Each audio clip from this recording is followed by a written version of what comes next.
할렐루야, 사랑하는 성도 여러분, 반갑습니다. 11월 13일 매일의 묵상, 삶의 변화. 오늘은 요한복음 16장부터 18장까지 말씀을 묵상하고 또 은혜를 나누도록 하겠습니다.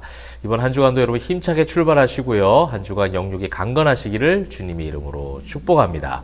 자, 이제 오늘 요한복음 16장, 17장까지가 이제 그 예수님의 마지막 제자들을 향한 최후의 만찬 장소에서 이제 가르쳐 주시고, 또 17장은 겟세마네 기도의 장면까지 나오고 있습니다. 그러니까 이제 잡히시기 이전에 최후의 만찬 장소에서 14장부터, 지난주 우리가 토요일 날 봤던 14장부터 이 17장까지가 어떻게 보면 이 공간 복음에 나와 있지 않은 예수님의 말씀들이 나오고 있는 부분이에요.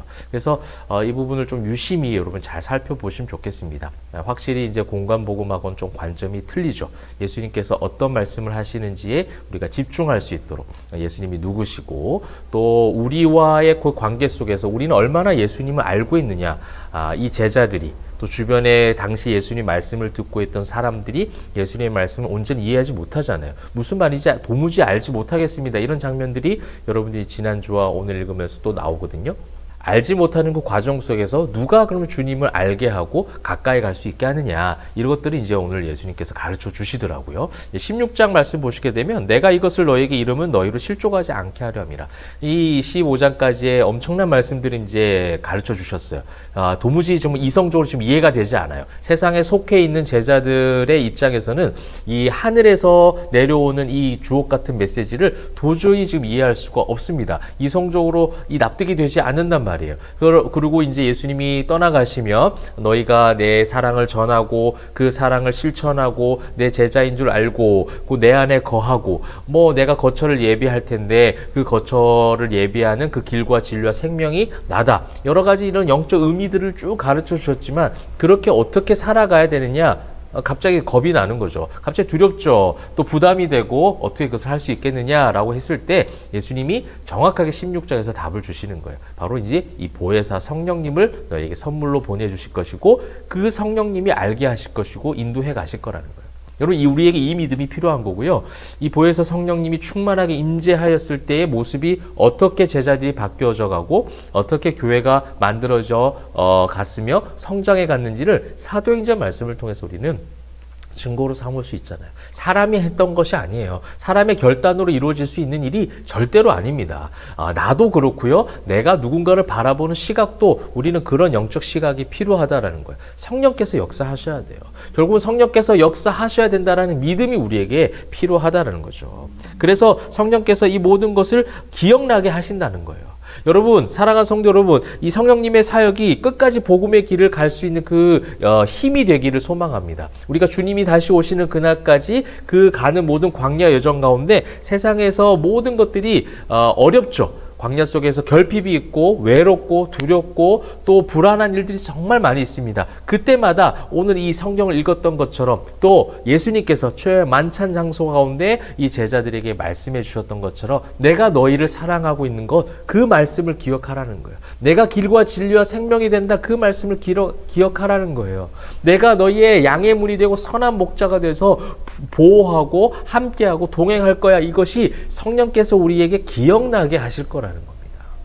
지금 그 예수님이 말씀하신 거 제자들이 이해가 되지 않지만 예수님이 승천하시고 떠나가신 이후에 그 수많은 위기의 순간 가운데서 그 말씀을 자꾸 기억나게 하죠. 그래서 그 말씀을 인용하잖아요.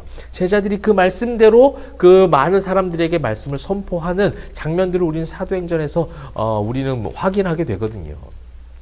사랑하는 성도 여러분, 성령님께서 우리에게 그 은혜를 주시기를 소망합니다. 여러분이 어떤 상황 가운데서도 사람은 다 떠나지만 보혜사 성령님은 떠나지 않고 계세요.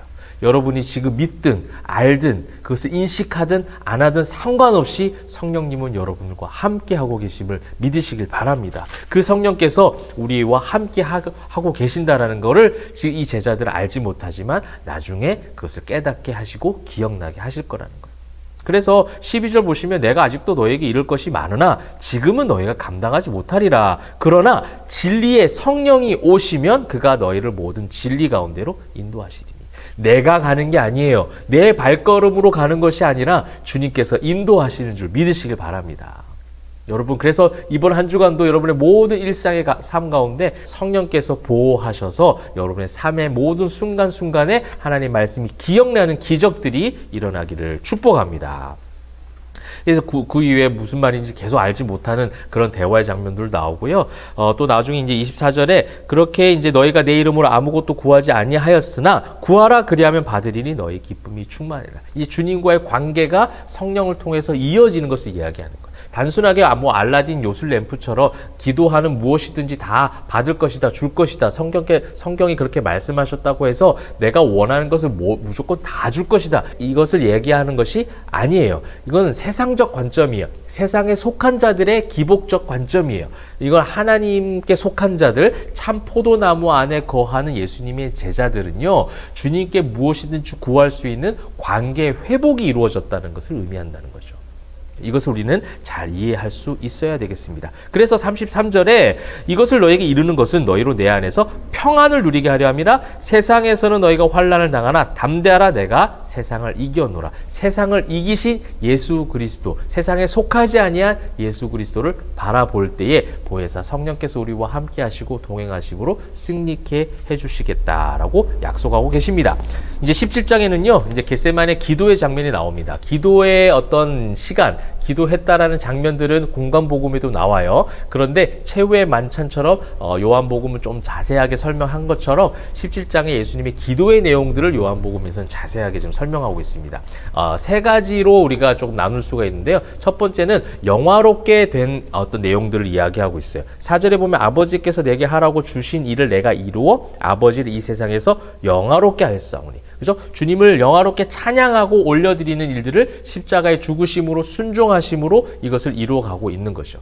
그죠? 우리가 주님을 영화롭게 찬양을 올려드리는 삶, 우리 포에마의 삶이죠. 하나님 앞에 찬송시를 올려드리는 거예요. 고백을 올려드리는 거예요. 그 시편의 어떤 고백들처럼 여러 상황들의 고백이 있지만 그 모든 것들을 주님께 올려드리는 거예요. 그리고 하나님을 찬양하는 거죠. 그 모든 상황 가운데 내 영혼이 확정되어져서 그렇게 주님 다시 오실 때까지 나아갑니다. 이것이 주님을 영화롭게 하는 것이고 그 영화롭게 할 수 있는 우리가 되기를 주님께서 기도해 주고 계시는 겁니다. 두 번째는 그런 어떤 영화롭게 된 한 영혼들이 어떻게 돼요? 거룩한 삶을 살아가도록 지금 기도하고 계세요.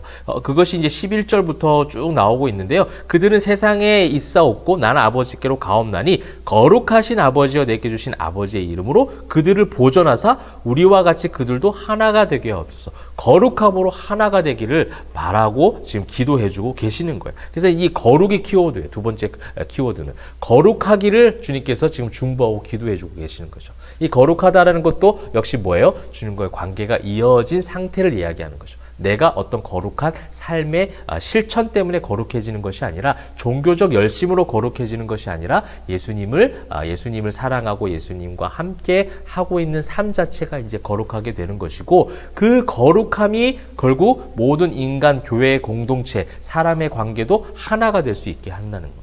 그래서 이제 뒤에 쭉 보시면 20절에 보시게 되면 아버지와 아버지께서 내 안에 내가 아버지 안에 있는 것 같이 그들도 다 하나가 돼요. 여러분 이것이 중요해요. 여기서 이제 어떤 사단의 유혹이 여기서 나옵니다. 사단이 우리를 오해하도록 만드는 것이 있어요. 교회는 하나가 되어야 된다는 거예요. 제가 일전에 말씀을 드린 적이 있는지 모르겠는데요. 우리 포에마교회 성도님들은 양육하면서도 제가 이야기했던 부분이에요. 여러 세대가 모인 교회는요. 절대로 하나가 될 수가 없습니다. 그냥 인간적 하나됨을 목표로 했을 때 하나가 될 수 없다는 얘기예요. 이게 이제 잘못 편집하면 교회는 하나가 되면 안 되는 것처럼 제가 말하는 것처럼 들려질 수도 있는데요. 교회는 하나가 될 수 있어요. 하나가 되어야 됩니다. 그런데 전제가 있다라는 거예요. 아까도 말씀드렸듯이 아버지께서 내 안에 내가 아버지 안에 있는 것 같이 그들도 하나가 되라는 거예요. 그 다음 22절도 보십시오. 내게 주신 영광을 내가 그들에게 주었사오니 그 영광, 하나님께서 주신 그 영광을 소유하고 이는 우리가 하나가 된 것 같이 그들도 하나가 되게 하는 거예요. 성부, 성자, 본체가 하나가 된 것처럼 그 거룩하심으로 하나가 된 것처럼 그 예수님을 믿는 온전한 신앙과 믿음이라는 그 중심, 그 구심점, 그것이 하나가 되게 하는 것이지 그것을 바라볼 때 하나가 되는 것이지 또 예수님께서 말한 공동체 하나 되면 그것을 지금 이야기하는 거예요. 근데 우리는요, 꼭 같은 말을 해야 하나가 되는 것처럼 생각해요. 같은 의견을 내야 되는 것이고 반대하면 안 되는 것처럼 같은 색깔을 가진 사람들끼리 다 모여야 된다는 거죠. 여러분 이거는 공산당이죠. 이거는 절대로 성경적 가치관이 아니라는 겁니다. 성경에서 너희가 하나가 되라 하고 말씀하신 것은 무엇이냐면 한 곳을 바라보라는 거예요. 한 주를 바라보고요. 한 주를 섬기고 오직 예수만을 믿고 따라갈 때 그 신앙으로 성령께서 하나가 되게 하셔서 이끌어 가시는 거예요. 그리고 인간적인 모든 것들은 서로 다른 언어를 이야기할 수 있죠. 다른 생각 가질 수 있어요. 세상적인 방법에서는, 진리가 아닌 것에서는 모든 것을 허용할 수 있는 것. 이것이 이제 바울 신학이 가르쳐주는 하나의 교훈이거든요. 진리는 하나예요. 진리는 예수 그리스도를 바라보는 그 진리는 하나이기 때문에 그 진리를 믿는 거룩함으로 하나가 되어진다면 우리가 살아가는 세상 속에서의 모든 일들은 서로 다 허용할 수 있는 거예요. 아, 나는 A라는 생각을 갖고 있는데 저 사람 B라는 생각을 갖고 있구나. 그렇게 서로 또 예수 안에서 예수께서 주시는, 성령께서 주시는 지혜로 조율해 가는 것이죠. 그렇게 할 때의 진정한 공동체가 하나 되었다라고 말하는 것이지 어떤 표면적인 하나됨을 이야기하는 것이 아님을 여러분 꼭 기억해 주시기를 바랍니다. 18장에는 공간복음에도 나와 있던 예수님께서 잡히시는 장면이 나오죠. 이제 예수님을 팔았던 가룟 유다 이야기도 나오고요. 예수님이 이제 잡혀가는 모습들이 쭉 나오고 있습니다. 또 베드로가 이제 말고라는 이제 종의 이름도 여기 이제 등장을 하고 있죠. 그 말고의 귀를 이제 자르는 장면도 나오고 있습니다. 그 다음에 이제 베드로의 부인, 베드로가 이제 예수님을 부인하는 장면이죠. 부인하는 장면도 나오고 있고, 그 다음에 이제 많은 이제 종교 지도자들이 이제 바라바를 놓아주고 예수를 죽여라. 빌라도는 유대인의 왕이 죄가 없는데 놓아줄까? 계속 이야기하죠. 이제 그런 장면들이 이제 공간복음에서도 나와 있는데요. 여기서도 이제 36절과 37절에 보면 빌라도의 대화가 공간복음에서는 그렇게 많이 이루어지지 않아요. 아주 단답형으로 끝나버리는데 여기서 아주 길게 얘기합니다. 중요한 것이 세상에 속한 것이 아니라는 거예요. 네가 이제 유대인의 왕이냐 자꾸 물어보고 하니까 내가 이제 세상에 속한 왕이 아니라는 거야. 내가 왕이야. 나는 왕이 맞아. 그죠? 이 모든 것을 다스리시는 조물주, 왕 대신 만왕의 왕이신 주님이시죠. 만주의 주이신 그 주님이신데 세상에 속한 왕이 아니라는 거예요. 세상에 속한 시각으로 바라볼 때는 이것을 이해할 수 없다라는 겁니다. 사랑하는 성도 여러분, 이제 예수님이 잡히시기 전에 최후의 만찬 장소에서부터 겟세마네 기도의 내용까지 예수님이 말씀하셨던 내용들이 참 많이 나오고 있습니다. 저는 시간이 되시면 이 부분을 한 번 더 읽어보셔도 좋을 것 같다라는 생각을 해보게 됩니다. 시간 되시는 분들은 한 번 더 이제 매일 읽으신 분량 외에 한 번 더 13장부터 17장까지를 여러분 읽어보시는 것도 좋지 않을까라는 생각이 듭니다. 그래서 예수님께서 무엇을 말씀하셨는가에 대한 키워드들을 여러분 많이 마음속에 담아두시고요. 그 다음에 여러분 일상 가운데 성령께서 그것을 기억나게 하실 거예요. 성령께서 동행하셔서 여러분들을 성장시키시고 성화시켜 가실 겁니다.